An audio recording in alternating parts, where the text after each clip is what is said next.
come from the house of David. And David's origin is from the other Bethlehem, Bethlehem Ephrata. So that is why Jesus was forced to be born in the other Bethlehem. To make the story fit. Yeah. I believe the historical evidence now points to Jesus being born and raised in Galilee, because it is here that his family lived.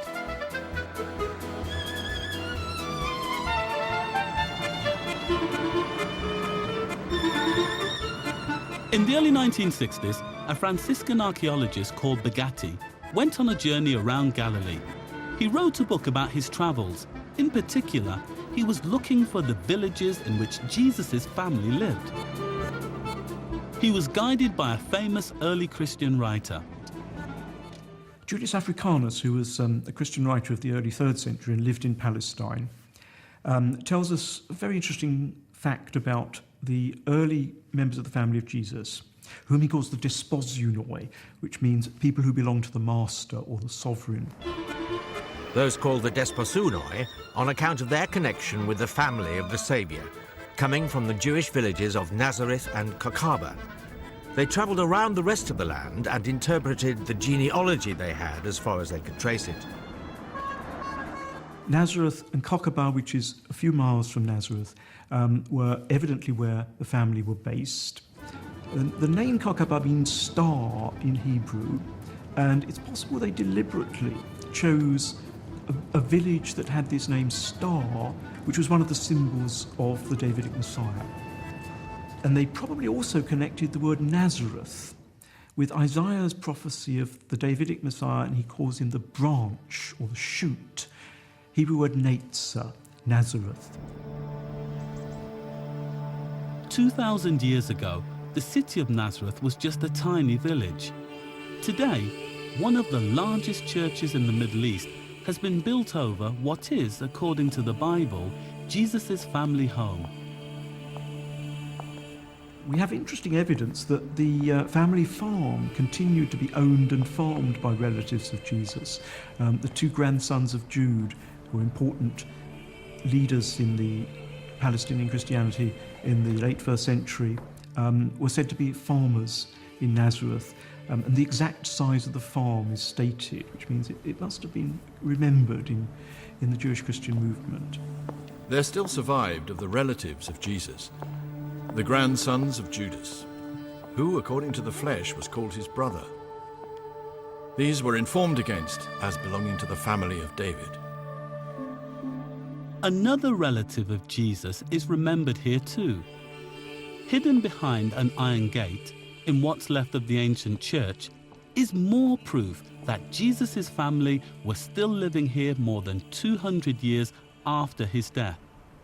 Now we know that there was a person called Conan who was martyred in Turkey in the 3rd century. And when he was martyred, he said that he was a Christian from Nazareth and from the family of Jesus. I am from the city of Nazareth in Galilee, answered Conan, and I am of the family of Christ, whose worship I have inherited from my ancestors.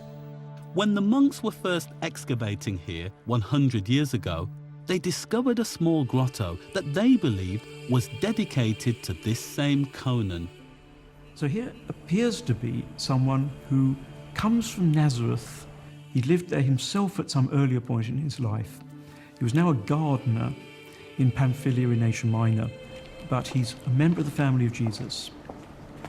So that also tells us that there were still members of the family living in Nazareth, at least around the beginning of the 3rd century, which we wouldn't otherwise have known.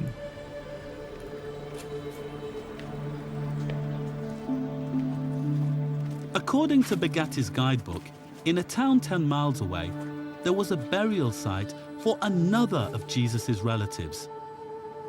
There is a very early Jewish tradition about a certain James of Sakneen. Now, he was a prominent teacher, Christian, and close follower of Jesus. Now, according to my guidebook, when Begatti gets here in 1961, the tomb is named after a James the Just.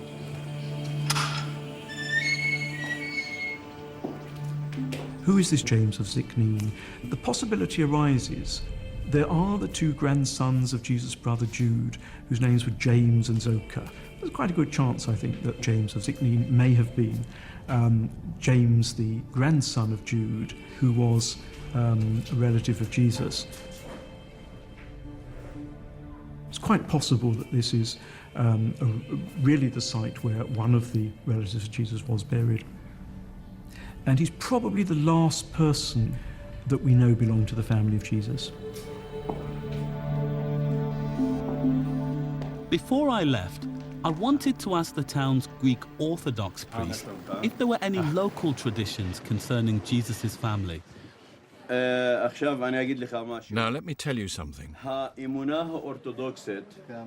The Orthodox belief is that Jesus didn't have brothers, not at all. Now there is another thing I need to tell you. Our belief is that he is from God, yes, from God. Now we know that Joseph, let's say the foster father of Jesus, if you like, before Mary was brought to him in the temple, Joseph was married to someone else, another woman, and he had 4 children with her. Now, when Jesus was born, he grew up and spent his life with these 4 sons, but they were only his half-brothers. Could it be then that James, who according to tradition was Joseph's son before Mary, could it be that one of his descendants is buried here? I don't know. I don't know. So, maybe. Okay. Maybe. Sure. For 2,000 years, the Roman Catholic and Orthodox churches have done their best to deny the existence of Jesus' blood family. And they're still doing so today. But if you study the Bible closely and the other historical texts, the real story emerges. Jesus had a large extended family and they lived here in Galilee. There is even physical evidence of their presence. Israeli archaeologist Dr. Moti Aviam has been investigating the biblical sites of Galilee for the last 25 years. Top of the hill is Nazareth, Jesus' home place. So where are we going to now? We're getting now into a cave. 8 miles away from the traditional pilgrimage site for the wedding feast of Cana, there is another site that Moti is convinced is the real location of the Jesus family wedding 2,000 years ago. Today, it's abandoned and closed to the public. It's never before been filmed. Wow, this is an amazing cave. But what do we have here? What can we see? This stone over here, which originally was a lid of a sarcophagus, but on its side, a cross was cut. There's a period in Jesus' life that has mystified biblical scholars for centuries. Between his birth and age 30, we know virtually nothing about what he did or where he was. And now we're going to see a stone jar. I believe there is a simple explanation for this. During those years, Jesus was growing up with his family here in Galilee. This is the stone jar of Jesus, the place of the miracle of transferring water into wine. And the family didn't fit the later story of his life. So when Jesus became God, they were written out of his story. And you can see this in the Bible itself. In the earliest Gospel, Mark, the brothers and sisters are clearly referred to. Is not this the carpenter, the son of Mary, and brother of James, and Joseph, and Judas, and Simon? And are not his sisters here with us? But by the time the last Gospel was written, the same passage has been changed. Is not this Jesus, the son of Joseph, whose father and mother we know? Jesus' brothers and sisters have been deleted. The rewriting of Jesus' family life didn't stop here. Next time, I reveal that Jesus was not unique in his mission, that another family member was his original teacher. And in order to try to cover this up, I believe the Bible writers actually changed the story.